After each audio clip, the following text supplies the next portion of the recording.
Assalamualaikum warahmatullahi wabarakatuh. Perkenalkan, nama saya Siti Maryam. Saya dari Universitas Pemulang. Ini logo perkampusan saya. Saya di sini membuat YouTube ini untuk memenuhi persyaratan penilaian UAS dari kampusku sendiri. Di sini aku akan membahas tentang bagaimana perkembangan bank di Indonesia yang saat ini itu siklusnya kayak gimana gitu ya. Untuk awal-awal itu di sini aku akan menjelaskan keadaan perbankan di Indonesia saat ini mengalami sejumlah perkembangan yang sangat signifikan seiring dengan dinamika ekonomi dan teknologi. Ada beberapa poin yang menggambarkan situasi terkini di sektor perbankan Indonesia. Yang pertama kita pembahasannya yaitu ada digitalisasi. Bank-bank di Indonesia semakin fokus pada digital layanan mereka. Bank-bank telah meluncurkan aplikasi mobile banking yang canggih dan layanan perbankan online untuk memudahkan nasabah dalam melakukan transaksi. Hal ini sejalan dengan meningkatnya penggunaan smartphone dan internet di masyarakat.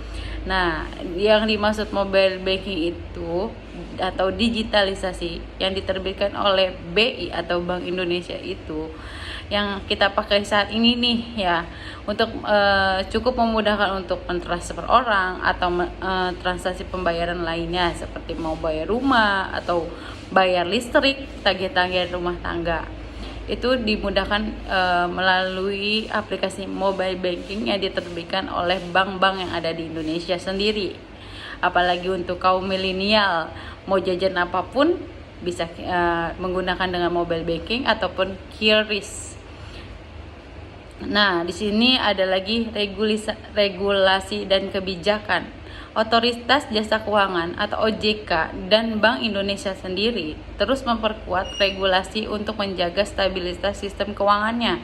Salah satu fokus utama adalah memastikan bahwa bank memiliki modal yang cukup dan mematuhi standar internasional seperti Basel III. OJK juga mendorong inklusi keuangan melalui berbagai inisiatif.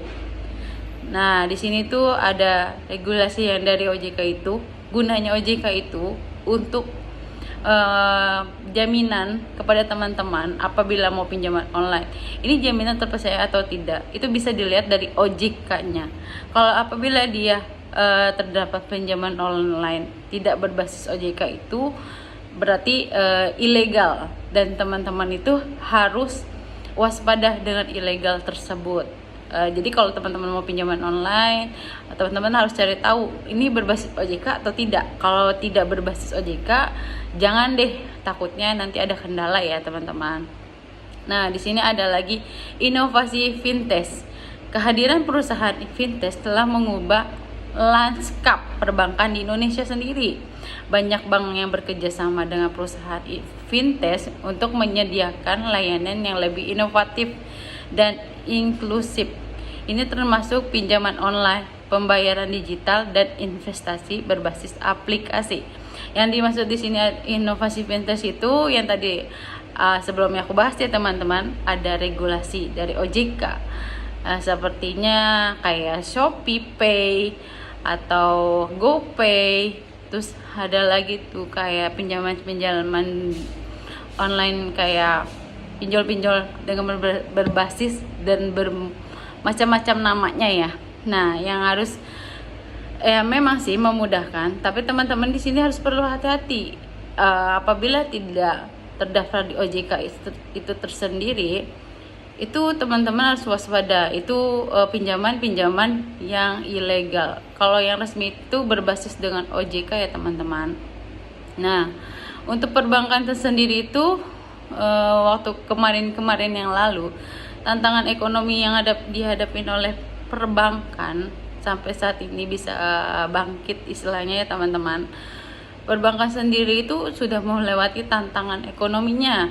Nah, waktu itu di masa pandemi COVID-19 telah memberikan dampak besar pada perekonomian dan sektor perbankan tidak terkecuali. Banyak bank menghadapi tantangan dalam hal peningkatan kredit macet atau NPL dan penurunan profitabilitas Namun berbagai langkah pemulihan ekonomi yang dilakukan pemerintah dan Bank Indonesia tersendiri itu seperti penurunan suku bunga acuan telah membantu sektor perbankan untuk bangkit. Nah, waktu masa pandemi COVID-19, maaf ya teman-teman agak kelibet sedikit, itu perbankan itu sangat membantu kita memudahkan ekonomi. Yang tadinya punya kredit yang nggak bisa dibayar, perbankan juga memudahkan nih teman-teman untuk kayak suku bunganya diturunkan. Ada yang bahkan nggak apa-apa deh nggak bayar dulu, tapi setelah ini nanti bayar. Bank memberikan kemudahan untuk pas masa pandemi kemarin gitu teman-teman. Jadi di bank sendiri pun nggak menurun dan sangat membantu masyarakat juga di masa kesulitan di masa COVID-19 itu. Nah, di sini ada sustainable banking. Ada peningkatan kesadaran terhadap praktik perbankan berkelanjutan di Indonesia.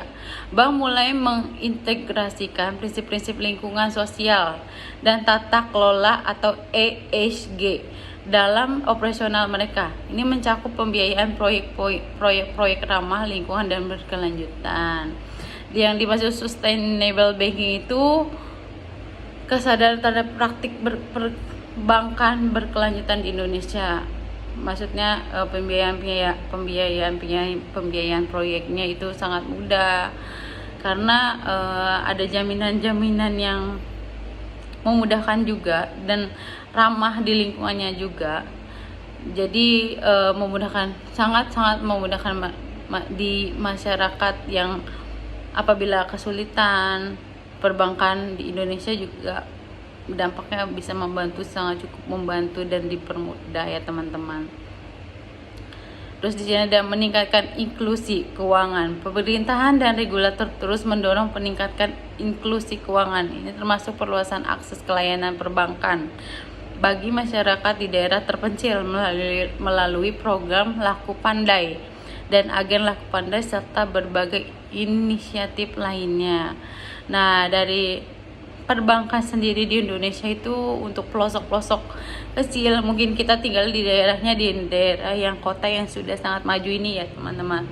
Tapi untuk perbankan di Indonesia itu berbagai macam bank ada di Indonesia itu melakukan hal yang paling termudah untuk wilayah-wilayah terpelosok untuk memakai bagaimana perbankan di Indonesia itu untuk dipakai dengan mudah dan dimengerti gitu, untuk membantu masyarakat Indonesia maupun kota ataupun pelosok terpencil untuk bisa melakukan transaksi atau menabung di perbankan yang ada di Indonesia, di seluruh Indonesia gitu ya teman-teman. Dan yang terakhir itu ada secara keseluruhan sektor perbankan di Indonesia sedang berada dalam fase transformasi yang didorong oleh inovasi teknologi, regulasi yang kuat serta tantangan dan peluang ekonomi yang dinamis.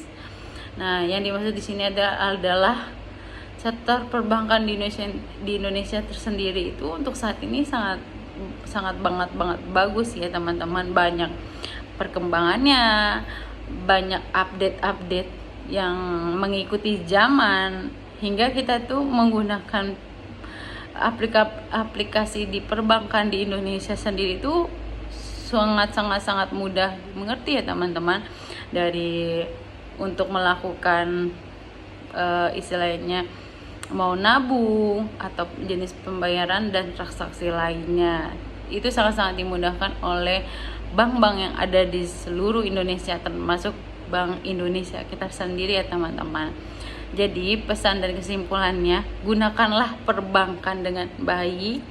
Pilihlah kalau misalkan emang teman-teman mau kredit rumah atau teman-teman mau pinjaman online untuk kebutuhan hidup istilahnya, itu yang tidak ilegal dan harus istilahnya dengan yang resmi aja, seperti berkaitan dengan OJK. Kalau udah terdaftar di OJK berarti itu bagus ya teman-teman. Jangan melakukan transaksi yang ilegal, itu tidak baik dan dampak teman-temannya juga tidak baik gitu. Mungkin enaknya di awal aja nih teman-teman, tapi nggak enak nanti di akhirnya ada kendala-kendala yang teman-teman di luar prediksi deh gitu teman-teman. Jadi saran dan kesimpulan dari aku sebagai kaum milenial Z tuh, gunakan perbankan yang baik dan benar. Carilah bank-bank yang bisa dipercaya, yang terdaftar di OJK atau mau pinjaman online, dan jangan memakai kartu kredit yang tidak sesuai dengan kebutuhan kita gitu ya teman-teman. Dan saya akhiri video ini, mohon maaf kalau ada kekurangan. Kalau misalkan emang mau searching lagi, bisa teman-teman komen aja. Mohon maaf ya sekali lagi kalau ada kekurangannya, apabila ada perkataan yang salah atau bahasa yang tidak lengkap gitu ya teman-teman. Selebihnya mohon maaf. Assalamualaikum warahmatullahi wabarakatuh. Terima kasih teman-teman.